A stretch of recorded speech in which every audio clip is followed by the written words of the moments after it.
This is part 2 of why you should avoid buying a mass manufactured Class B van. Let's start with cabinetry. So all mass manufactured RVs are made with cabinetry that's essentially the same as your discount furniture you buy at IKEA or Target. You know, those can be great for your house, but particle board is just not a suitable material for a van that's constantly moving and vibrating. You put a screw into a piece of particle board, which is essentially compressed sawdust, and as the van vibrates, so does the screw.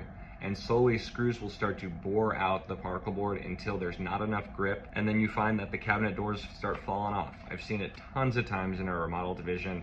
In addition, when you use a laminate or a veneer that's essentially just a sticker that's over a piece of particle board to make it have the appearance it's made out of a higher quality of wood, it gets scratched. It's essentially scratching off that sticker, and it's not fixable. You can't just repaint it like you can with, a scenic van, where we use high quality cabinet grade paint. If you do happen to scratch it, it's fixable.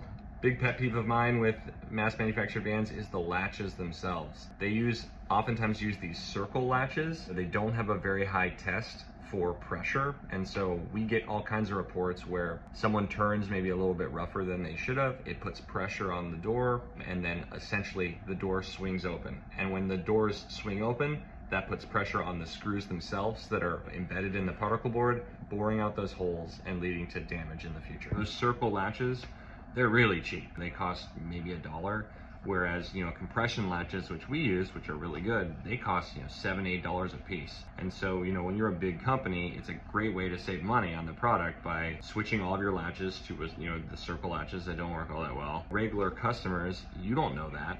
We know that because we rent vans. We have tons of feedback when people come out on their trip and they're like, the doors kept flying open. My cabinet door fell off.